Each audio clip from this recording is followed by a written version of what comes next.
The desert stretched endlessly, a sea of gold beneath a merciless sun. The sands of El Alamein seemed eternal, unyielding, and cruel, yet within them, fate was being written in steel. Engines rumbled, tank treads crushed the earth, and men prepared for what would be remembered as one of the fiercest armored clashes of the Second World War. For Captain James Whitaker of the British 8th Army, the desert was both a battlefield and a graveyard. His Mark IV Churchill tank sat ready, the crew tense inside the iron shell. Opposite them, across dunes and ridges, the Afrika Korps under Field Marshal Erwin Rommel moved like predators, sleek Panzer IIIs and IVs glinting in the sun, engines growling like caged beasts. The desert would soon ignite into a tempest of steel. Whitaker wiped sweat from his brow, his hands steady on the controls.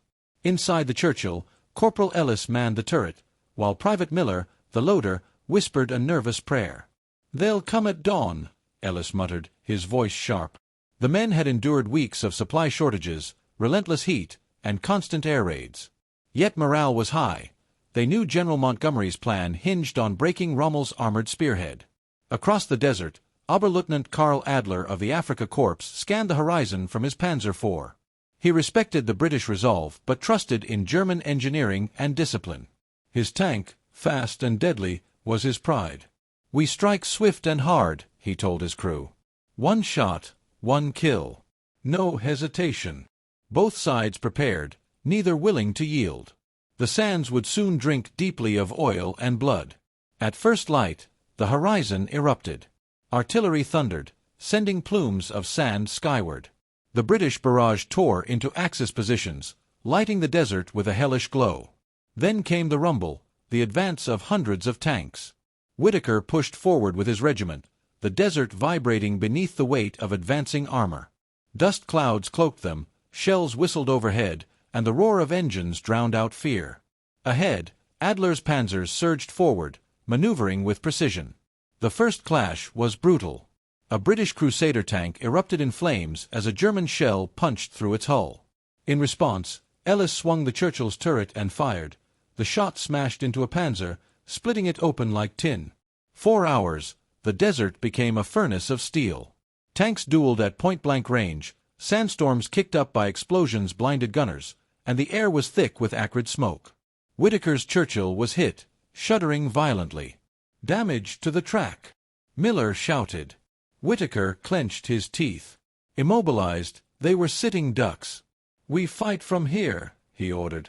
Ellis reloaded, firing round after round as enemy armor pressed closer. Across the line, Adler maneuvered his panzer with deadly precision. He destroyed 2 British tanks in quick succession, his crew cheering. Yet he knew the British were not breaking, they were holding. The Tempest raged, neither side yielding. As the sun reached its zenith, exhaustion gnawed at both armies. Ammunition ran low, tanks smoldered, and bodies lay half-buried in sand. Still, the battle showed no sign of ending. Whitaker's immobilized Churchill remained a fortress. Ellis struck another panzer, flames engulfing it as German infantry scrambled away. But their luck was running out. Another hit could finish them. Adler spotted the Churchill, its track damaged but its gun still spitting fire. He admired the crew's resolve. "That one," he ordered, lining up his shot. Before he could fire, a wave of British Shermans roared onto the field, freshly reinforced. Their guns unleashed havoc, shells slamming into German armor. The tide shifted, Rommel's Afrika Korps began to falter. Adler cursed, rallying his men. His panzer surged forward, determined to crush the Churchill before retreat became inevitable. Inside Whitaker's tank, alarms blared. "Incoming!" Ellis shouted as Adler's panzer lined them up. Whitaker knew they had one chance. "Steady, fire!" The shot thundered, striking Adler's panzer square in the turret. The explosion rocked the desert, flames engulfing the German tank. Silence followed, broken only by the crackle of fire. Adler's crew did not escape. The battlefield fell eerily quiet. The wreckage of tanks littered the desert, black smoke rising like funeral pyres. Whitaker's crew sat in stunned silence, hearts pounding, ears ringing from hours of combat. Then, through the haze, came the sight of retreat, German armor pulling back, beaten but not broken. The Afrika Korps, legendary in their defiance, were finally in withdrawal. Cheers erupted among the British ranks. Ellis laughed, clapping Miller on the shoulder. "We did it," he said hoarsely. Whitaker allowed himself a rare smile, though his eyes lingered on the burning panzers. Victory was theirs, but at a cost the desert would never forget. Night fell over El Alamein, the desert winds whispering over the graves of men and machines alike. The British had stood their ground, their steel Tempest outlasting Rommel's fury. Whitaker sat atop his battered Churchill, gazing at the stars.